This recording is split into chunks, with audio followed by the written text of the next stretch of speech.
Ya, jadi demikian ya Bapak Ibu bahwa asesmen gimana caranya supaya asesmen itu dilakukan supaya hasilnya lebih efektif dan efisien. Nah, kemudian kita lihat lagi tips-tips apa lagi nih dalam asesmen nih yang bisa kita lakukan. Yang pertama juga berikan waktu istirahat ya buat anak gitu. Maksudnya jangan sampai pada saat melaksanakan asesmen tuh kita kayak kerja kerja kerja kerja kerja gitu ya. Maksudnya kayak dites, takutnya anaknya ngambek, nggak mau balik, atau cenderung menghindar dari kita gitu, karena baru juga kenal udah main tanya-tanya melulu misalnya gitu ya. Jadi kita harus, apa namanya, kita juga harus melihat kondisi sang anak tadi kan, selain kita lihat target-targetnya, kita juga membaca gestur dari anaknya kira-kira seperti apa terhadap proses asesmen tersebut. Kemudian kita juga cek respon terhadap spontanitas vokal dan gesturnya. Jadi kita harus kayak memberikan respons gitu, kira-kira gimana sih caranya supaya mereka kayak dari spontanitas mereka itu bisa kita gali lagi, apakah kita bisa, menggali apakah dia bisa apa enggak sesuatu skills yang lain yang ada hubungannya dengan, spontanitas yang dilakukan. Jadi kita emang, jadi dalam proses, asesmen ini kayak prosesnya tuh ngalir gitu ya, bukan kayak ada satu pertanyaan terus ini gitu ya, urutannya harus gini gini gini gini, enggak. Tapi ya kita spontan aja, oh tiba-tiba dia main, ya kita bisa catat main, terus mungkin kita gali-gali main sebentar, terus tiba-tiba dia mengerjakan bermain, ya kita coba yang bermain misalnya ya. Nah, tapi bisa juga kita yang mengarahkan gitu, tapi, tidak dalam konteks yang kayak harus gini gini gini gini gini gitu, panjang ya. Nah, kemudian berikutnya, VB Map itu dapat dilakukan dalam berbagai kali berkali-kali gitu ya, maksudnya beberapa sesi. Jadi tadi seperti saya sebutkan tadi bahwa tidak ada batasan di dalam asesmen VB Map, tetapi, mungkin yang sebagai gambaran aja yang di Dubai tadi maksimum itu segitu, tapi tidak menutup kemungkinan sekali, 2 kali asesmen juga udah ketahuan anaknya di mana, terutama kalau anaknya emang nggak bisa apa-apa gitu kan. Supaya kita nggak ngabisin waktu gitu. Tapi ya tentu, tidak maksudnya memang tidak harus dalam, 1 sesi gitu ya misalnya, ya. Kemudian kita selingi tugas yang sudah diketahui dengan tugas yang lebih sulit dan menantang. Sesekali kita kasih reinforcer secara gratis. Ya jadi seperti tadi saya bilang di awal bahwa kita yang nggak kayak main tanya mulu, anaknya nggak mau. Nanti dia langsung minta pulang gitu kan, apalagi kan kita juga pairing-nya belum terlalu bagus sama dia karena dia kan baru kenal sama kita gitu ya. Jadi yang kita harus lakukan ya kita selingin nih tugas yang susah, mudah gitu ya. Kita mulai dengan yang mudah dulu tentunya ya. Udah gitu beberapa kali kita kasih reinforcer secara gratis. Jadi reinforcer ini bukan sebagai respon dari, apa feedback terhadap, apa yang dia lakukan, tapi lebih kepada untuk meningkatkan motivasi dia untuk selalu mau bekerja sama dengan kita. Dan kita harus hindari penggunaan prompt yang berlebihan, karena sekali lagi yang kita lakukan adalah pengetesan atau assessment anak sudah mahir, di mana anak sudah mahir itu tidak mendapatkan prompt dan juga tidak mendapatkan reinforcer. Nah, bentuk prompt di sini atau bentuk reinforcer yang dibolehkan adalah bentuk yang memang kita pengen supaya dia termotivasi supaya apa berjalannya asesmen itu berjalan mulus gitu ya, bukan dalam rangka memang kita, akan menghasilkan sesuatu kayak kalau dalam konteks terapi. Nah, kalau pada saat pengetesan kita tunggu anak juga selama 35 detik untuk respon kalau dibutuhkan. Jadi nggak langsung kalau anaknya nggak langsung respon, masih ada delayed, dia bisa tapi agak lama gitu ya delayed, ya tetap kita bisa bilang bisa gitu ya. Karena kalau nanti kita ajarkan behavior untuk dia lebih cepat responnya, biasanya hal-hal seperti ini bisa berkurang gitu, maksudnya delaynya bisa makin lama makin berkurang. Nah, jadi apalagi kalau kita bicara anak-anak yang pemula, intervensi dini, kadangkala memang respon mereka masih lambat gitu ya. Jadi ya kita juga harus pengetesan, harus kita coba pada saat pengetesan tersebut kita juga harus paham kondisi anak tersebut ya.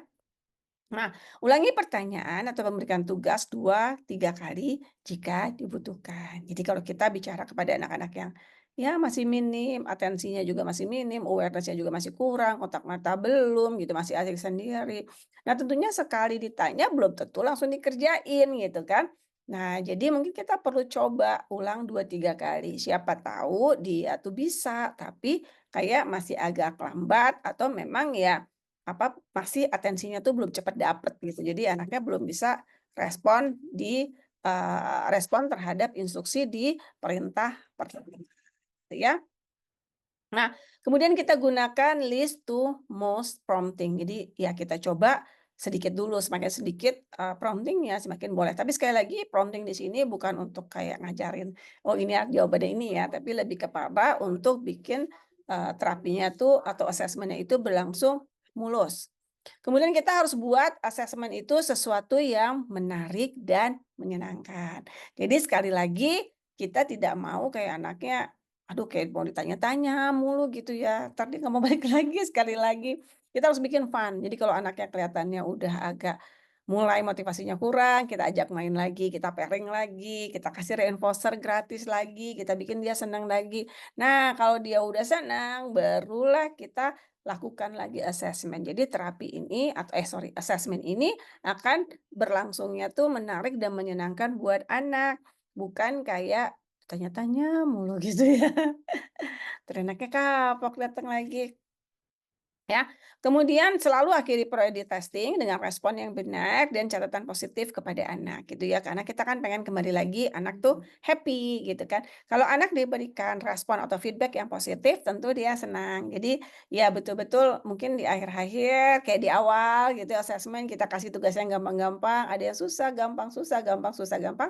Tapi di akhirnya supaya dia mendapatkan image yang positif terhadap asesmen yang kita lakukan, ya kita kasih tugas yang mungkin buat dia mudah, yaitu kita kasih reinforcer yang banyak, kita puji-puji dia gitu supaya dia senang dan akan mau balik lagi tuh nanti pada saat, eee, sesi asesmen berikutnya gitu ya. Ataupun kalau memang asesmen udah selesai, pada saat terapinya dia juga akan senang, oke. Nah, pertanyaannya dalam asesmen VB-MAP yang boleh dilakukan adalah A. Memberikan prompt, B. Memberikan reinforcement langsung, C. Harus dilakukan di meja kursi, D. Boleh dilakukan dalam beberapa kali pertemuan. Ya, ya. Dalam asesmen VB-MAP yang boleh dilakukan adalah boleh dilakukan dalam beberapa kali pertemuan ya. Jadi tidak dibenarkan memberikan prompt atau reinforcement langsung dan tidak harus dilakukan di meja gitu ya. Tapi ya tadi ya, tetap prompt dan reinforcement diberikan cuma untuk membuat anak termotivasi untuk bekerja sama dengan kita dalam proses asesmen. Nah, peralatan-peralatan umum apa yang ada di dalam asesmen VB-MAP?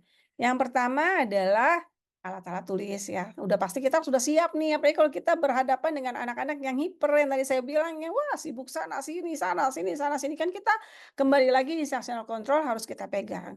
Karena kalau instructional control kita nggak pegang, ya anaknya akan suka-suka dia. Kita susah, apalagi ini kan anaknya anak baru ya, kita juga belum bisa pegang. Jadi kita benar-benar harus sudah siap sedia tuh antara alat-alat tulisnya di mana, peletakannya di mana, kalau perlu kertas lagi tambahan di mana dan sebagainya. Ada pengukuran atau mungkin ada timer, itu juga harus jelas.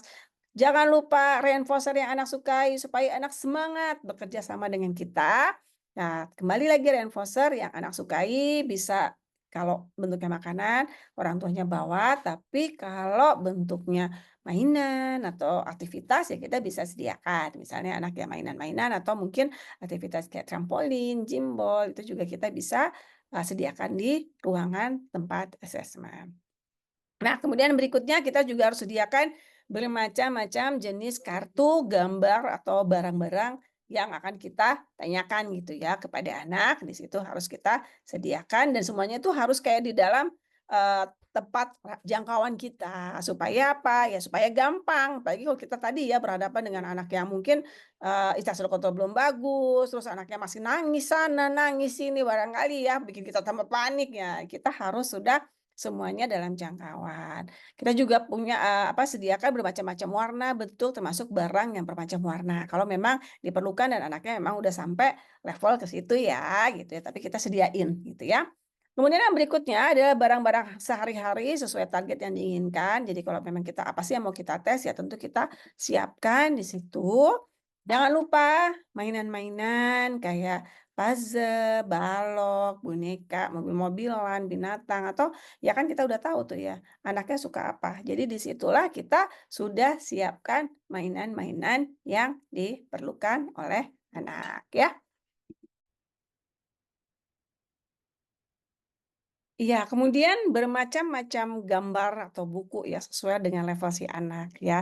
Ini kita menyamakan benda identik atau non identik ya. Kalau anaknya tergantung level anaknya ya. Mungkin kalau anaknya masih memang memerlukan masih anak pemula, mungkin kita bisa pilihkan buku-buku yang gambarnya sedikit gitu ya. Mungkin cuma satu gambar, dua gambar di dalam satu lembar gitu ya, satu halaman gitu ya. Tapi kalau misalnya anaknya udah cukup baik gitu ya pemahamannya, listener identifikasi bendanya udah bagus, scanningnya juga udah bagus. Mungkin kita bisa langsung coba aja dari buku-buku yang jumlahnya maksudnya gambarnya cukup banyak, misalnya buku-buku picture dictionary kalau kita pengen tahu dan cepet gitu ya. Oh dia udah bisa udah bagus scanningnya udah bagus identifikasi bendanya, cuma kita pengen tahu berapa banyak sih kosakata yang dia punya, kita bisa tuh langsung pakai misalnya buku-buku, buku-buku yang bentuknya picture dictionary gitu ya. Atau mungkin kalau misalnya anaknya juga udah paham dalam konteks yang kayak bercerita dan sebagainya, mungkin kita juga bisa pakai buku-buku cerita sederhana ya, kembali lagi kita sesuaikan dengan kemampuan sang anak ya. Nah, kemudian juga di dalam pengetesan VB Map itu juga ada pengetesan untuk bagaimana apakah anak bisa menyertakan atau mengikuti prakarya dari orang lain gitu ya. Nah, di situ kita lihat juga nih gitu ya, mungkin kita bisa sediakan kayak gunting atau mungkin alat peralatan untuk mewarnai atau mungkin lem dan sebagainya. Apakah dia bisa ngikutin dari bentuk prakarya yang orang lain lakukan ya. Nah, tentunya dalam pengetesan di situ juga ada, pengetesan praakademik karena VB-MAP itu untuk anak-anak, tapi ingat ya ini maksudnya praakademiknya tuh masih pra ya, belum benar-benar belum yang membaca, menulis, atau matematika ya. Lebih kepada pengenalan huruf, kalaupun misalnya membaca pun membaca kata-kata sederhana gitu ya, tapi bisa mengikuti cerita gitu ya. Pokoknya benar-benar yang bentuknya masih pengenalan ya. Dan kemudian juga, seperti berhitung, terus kemudian apakah mereka paham konteks-konteks jumlah jumlah dari suatu benda dan sebagainya, dan itu juga kita bisa gunakan kartu-kartu praakademik, angka, huruf, ataupun ya bisa dari buku juga sih gitu ya. Yang penting kita ingin ngetes tahu nggak sih anak dengan huruf, angka, ataupun bacaan-bacaan sederhana. Ya, dalam pengisian VB Map itu, kemampuan dapat dites masing-masing operan pada suatu waktu atau semua secara bersama-sama. Jadi sekali lagi tidak ada kayak harus tes cek men dulu, tek dulu, enggak, bebas aja, kita mengalir saja gitu ya. Jadi kalau memang kebetulan kadang-kadang apalagi di awal kan kita pengen banget anak bisa bekerja sama dengan kita ya. Jadi kita lebih kepada, "Oh ya anaknya mau apa kita coba ikutin," gitu kan. Supaya pairing bagus, tapi tetap kita bisa menjalankan asesmen. Nah, di situ tuh ya kita lihat aja gitu, misalnya anaknya, oh lagi tiba-tiba dia pengen sesuatu ya, mungkin tuh bisa dalam konteks kita asesmen men-nya gitu ya. Terus kemudian, udah mendapat perhatiannya mungkin kita bisa coba listener-nya, ambil ini, ambil itu sambil bermain gitu ya. Atau mungkin bisa, kita bertanya melabel-label benda-benda yang dia mainkan gitu ya. Nah jadi, banyak sekali yang, dalam pengetesannya itu tuh konteksnya ya mengalir gitu aja, bukan kayak ngetes kayak dari, oh ada list harus gini harus gini harus gini harus gini gitu, enggak ya. Nah, kemudian pengetesan juga bisa diulang jika dibutuhkan. Kembali lagi, mungkin kalau dalam pengetesan VB Map, kita bisa lihat barangkali anaknya juga, apalagi anak-anak pemula yang atensinya belum bagus, masih banyak terganggu oleh streaming gitu ya. Kemudian masih banyak masalah sensori, terus kemudian mereka juga responnya juga belum terlalu baik, kotak mata juga belum bagus, ketangan duduk juga, wah masih banyak ya masalah behavior yang harus mereka atasi gitu sebelum benar-benar bisa memiliki kemampuan belajar yang baik. Jadi, boleh kita mengulang pengetesan. Apalagi anak-anak ini kadang-kadang responnya masih cukup lama ya gitu yang pemula. Boleh kita coba lagi, tapi ya kembali lagi kalaupun misalnya nanti anak bisa menjawab dan kita yakin dia bisa menjawab gitu ya, tetap kita kasih catatan bahwa ya dia masih agak, pengulangan atau masih dalam, waktu yang agak panjang nih, delayed gitu, jawabannya itu bentuknya masih delayed gitu ya. Tapi tentunya dengan pengajaran behavior behavior baik dalam belajar, sebetulnya hal-hal tersebut nanti akan berkurang dengan sendirinya. Nah, kemudian yang berikutnya ada tidak ada batas waktu dalam pengetesan. Jadi sekali lagi di dalam manual VB Map itu tidak ada, oh harus selesai dalam sekian sekian sekian. Tapi ya tentu kalau anaknya masih basic mungkin cepet ya pengetesannya, tapi kalau anaknya udah agak banyak kemampuannya tentu butuh waktu. Jadi tapi tidak ada disebutkan harus sekian misalnya gitu ya. Tapi jangan terlalu lama juga kan, kita kan pengennya langsung program dijalankan gitu kan ya, tapi ya tetap menyediakan ruang untuk kita bisa memberikan baseline yang tepat untuk anak tersebut, ya. Kemudian jangan lupa respon yang benar boleh di-reinforce untuk menjaga motivasi. Jadi sekali lagi konteksnya adalah untuk menjaga motivasi, bukan untuk seperti kalau saat terapi kita memberikan reinforcement untuk menguatkan behavior yang mau kita ajarin gitu ya. Ini lebih kepada secara umum kita ingin meningkatkan atau menjaga motivasi anak dengan pemberian reinforcement. Nah, dalam pengetesan VB-MAP tidak hanya boleh ya, boleh tidak cuma satu orang gitu ya. Ya satu orang juga boleh, lebih juga boleh gitu ya, bisa berpartisipasi dalam asesmen VB-MAP ya. Dan kembali lagi kalau pada kita lihat level operan sang anak gimana gitu ya, dia taunya apa. Kalau kemampuan di bawah level operan sang anak kayak bisa gitu ya, dinilai cepat dan pindah ke penilaian berikut ya. Kalau emang kayak mirip-mirip baru kita coba tes lebih seksama. Jadi kan sebetulnya di pengetesan dalam VB-MAP kalau dibaca satu-satu gitu ya aturannya, itu yang bawah itu, menunjang yang atasnya gitu ya. Jadi kalau misalnya atasnya bisa, ya walaupun nggak selalu otomatis di bawahnya bisa ya, karena kan nggak selalu sama banget itemnya, tetapi ada kemungkinan juga dia bisa gitu. Jadi kalau emang kayaknya udah bisa-bisa ya kita langsung get going aja ke atasnya untuk menghemat waktu gitu ya. Tapi itu harus kita perhatikan nih syarat-syarat di bawahnya. Tapi ya kalau udah mulai kayak, oh ya anaknya mirip-mirip, nah kita harus menjalankannya lebih seksama lagi supaya betul-betul tertangkap baseline anaknya di mana ya. Nah, di dalam VB-MAP, apa saja sih yang dites ya? Jadi ada verbal operan yang udah tadi saya sebutkan ya, dari ada ekoiknya, ada men, ada tek, ada interverbal gitu ya. Dan kemudian ada kemampuan listener-nya gitu ya, kemampuan dia untuk bentuk yang dalam bentuk instruksi sederhana, instruksi kompleks gitu, atau kemampuan listener dalam identifikasi benda gitu ya. Jadi itu harus dites gitu ya. Kemudian juga ada vokal spontan, misalnya kemampuan anak untuk membunyikan yang pertama mungkin level yang masih babbling, terus kemudian masih, bunyi apa, sound gitu ya, suara. Kemudian mungkin suku kata, kemudian frasa dengan intonasi yang benar, ritme yang benar gitu ya. Nah, itu yang kita juga lihat gitu ya. Kemudian ada juga kemampuan bermain mandiri, yaitu kemampuan anak untuk mengisi waktu luang dengan cara bermain, mengisi waktu luangnya dengan cara yang benar gitu ya. Bisa dengan explore mainan, bermain di playground, terus kemudian bisa bermain imajinatif dan sebagainya gitu ya. Nah, cuma kalau bermain ini kan mandiri sendiri. Nah, ada lagi pengetesan untuk kemampuan sosial dan juga bermain sosial. Gimana caranya dia berinteraksi dengan terapisnya, dengan teman-teman sebaya. Bisa nggak dia misalnya minta barang-barang, apa misalnya minta atau main kepada temannya misalnya gitu ya, bercakap-cakap timbal balik dengan temannya misalnya. Ya. Kemudian yang berikutnya adalah kemampuan visual persepsi dan menyamakan kepada contoh gitu ya atau VP-MTS. Di sini juga ada menyamakan yang bentuknya mungkin pertama dari gelang-gelang gitu ya, terus kemudian dari donat-donat gelang itu loh.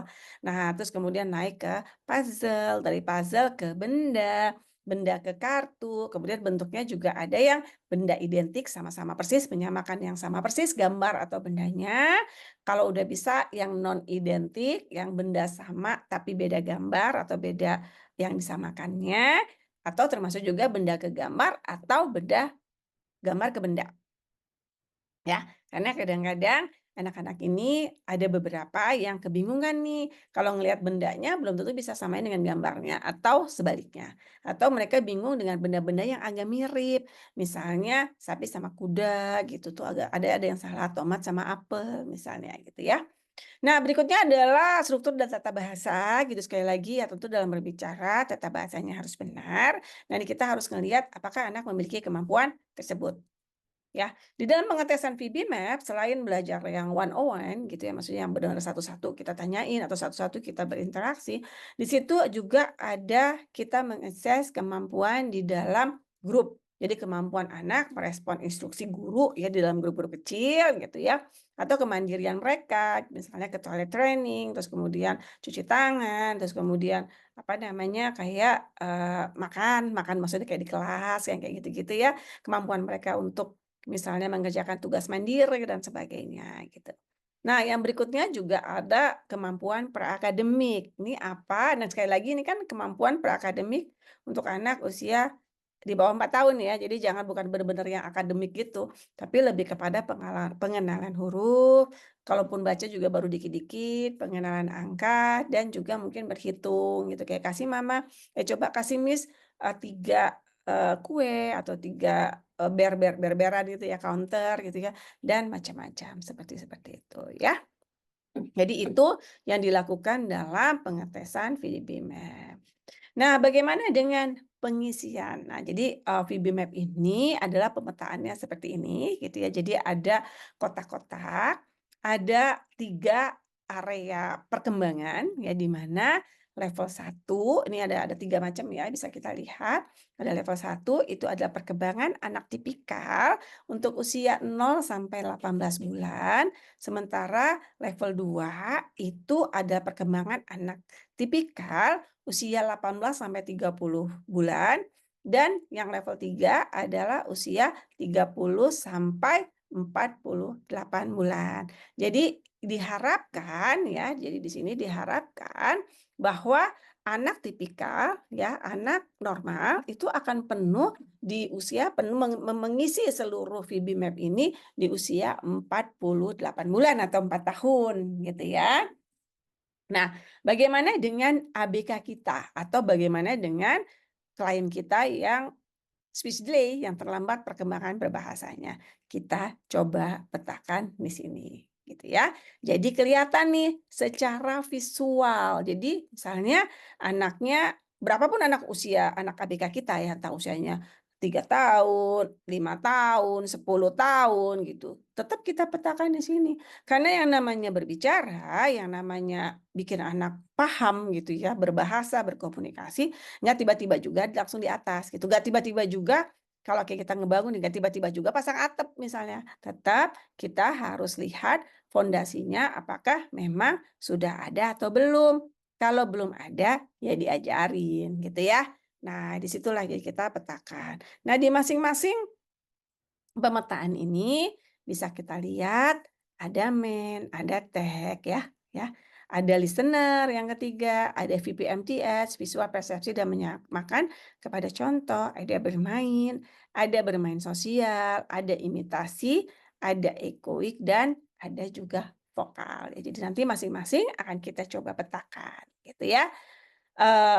Di mana yang kosong itu adalah ruang di mana kita bisa mengajarkan sang anak.